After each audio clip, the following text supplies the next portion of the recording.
Back at TD Garden, the Boston Celtics topped the 76ers 105-87, and this report is brought to you by 1-in-100.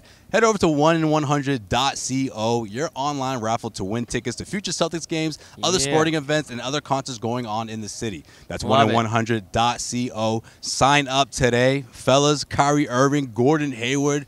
Here we go again talking about them. But listen, this is the first game of the regular season. We talked before about Kyrie Irving's slow start, Gordon Hayward. What's your takeaway from this initial game?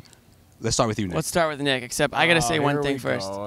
Speaking of 1-in-100, I think those guys combined to go about 1-in-100 tonight. So shout out 1-in-100. Shout out 1-in-100. One more time, just one more time. Jimmy's been saving that for the third quarter. Now you can go. Spell 1-0. Now you can go. Okay, anyway, it's Gordon's first game. Come on. If I got one more text, tweet, no one texted email. No one texted you, but go on.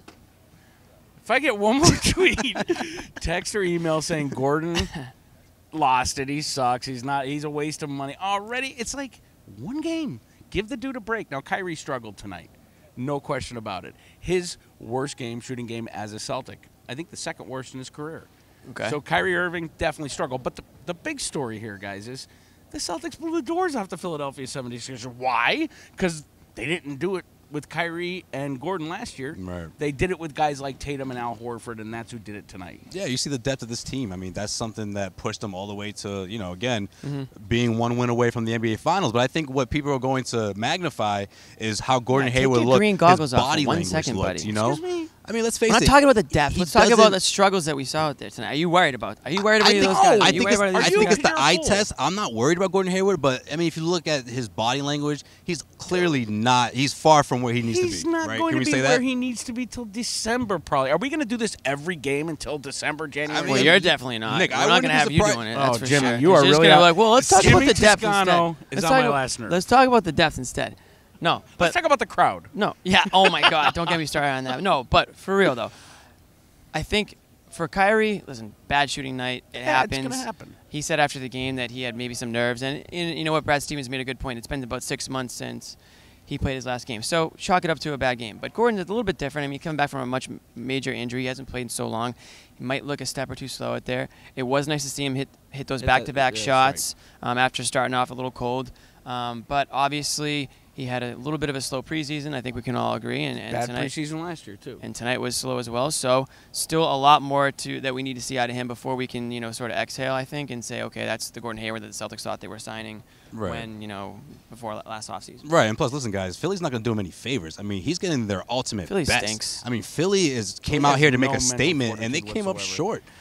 Kyrie Irving struggled. Gordon Hayward struggled, and they still came up short by a double-digit margin because of Jason Tatum, because of the bench, and so on and so forth. Because of those guys, Gordon Hayward can sort of take his time in his development or in regaining his strength. And while he takes his time. And the Celtics can still win games. The Celtics can still win games, and Jimmy Toscano could be concerned.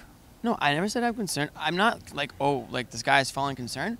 I'm wearing green goggles. It's his first game. I'm not going to ignore the fact that those two players borderline stunk tonight. They sucked tonight. Yeah, absolutely. I'll say But the Celtics won. Yeah, they won because guys like Morris and Rozier and Smart and those guys coming off the bench. And Tatum, who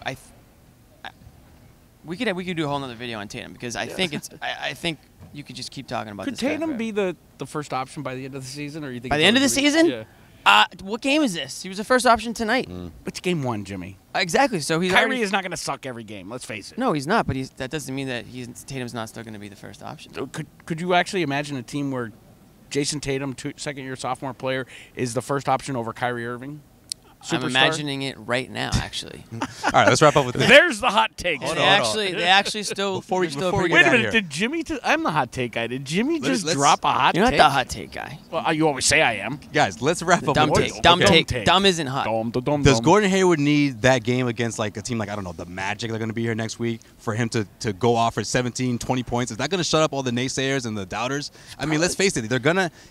Between the Philadelphia 76ers and Toronto Raptors, it doesn't get much easier. But at least a week from today, you got the Orlando Magic. You got a couple other teams that you could sort of put Hayward out there and see what he's got. And then maybe the naysayers can say, all right, Just let's wait. see how he performs against those teams. I don't think it's about the opponent right now. I think about what is up here and what the body. His brain is moving quicker than his body because you know why? He's still not 100% physically. So I don't think necessarily it has to do with the opponent. It may happen against the Raptors. It may happen against the Rockets or the Warriors. Yeah. Who knows? Right. It will happen. I don't think though. it's going to happen overnight. It's going to be gradual. He's got the minutes restriction on him at first, and then go from there.